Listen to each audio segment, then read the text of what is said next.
For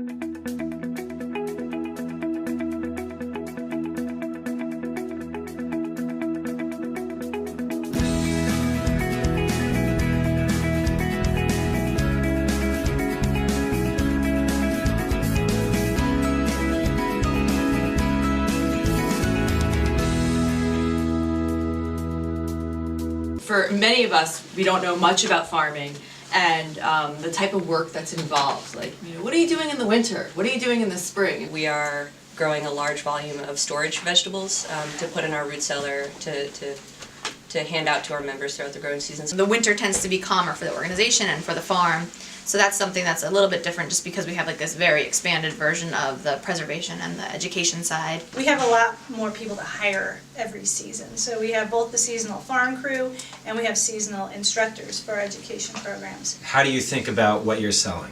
Customer relations, food, stories, in terms of education, because we're in a place in this country, I think right now, based on the questions that people are asking us about food, that we are distant from the source of our food. As a farmer, I kind of saw myself as an educator of food in many ways, to try to give people new experiences with vegetables that they may not encounter on a regular basis, that you don't see in the supermarket or the co-op. How do you know that planting this is profitable and planting this other thing is not?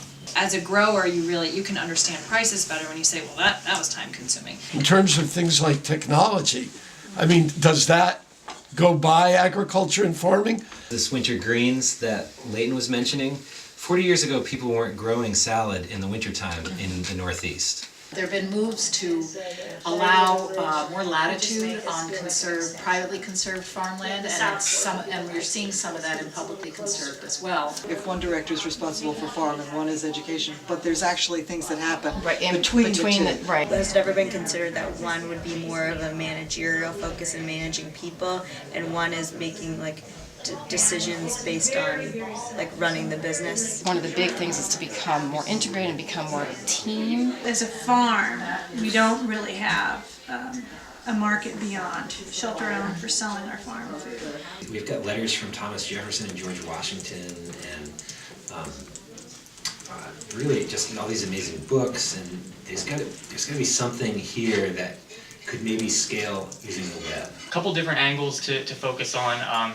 How it fits into the organization as a whole, is it generating enough revenue to be worth it, and what the other potential options to use would be. Things like long-term goals, even though you don't get there like in 10 years, it's good to have a 10-year plan just to as a pet. Have stand-up meetings regularly based on what the project is, and pull in those resources allocated to that specific project, even if they are across verticals. So the three broad verticals that we have, like you were saying, the 60%, 40%, just pull in those people that are working on this part. It would be helpful for us to know if the goal is to have that income to zero or exceed that. There's absolutely profit, not for profit. It's just used for a charitable purpose. The programs have to be something that's not going to negatively impact our ability to get support from donors. Just team goals that they can shoot for each month or on an annual basis. First time I've ever done a wine tasting in my socks. This is to me like the best red wine that we make right now, and I wanted to show you guys what we're capable of doing, and it's from the 2010 vintage, which was a spectacular vintage. Well, we poor jolly farmers do plow and sow the corn. It may seem they are all powerful, but the glory is our own. When we go rolling home, when we go rolling home, when we go rolling, rolling, when we go rolling home.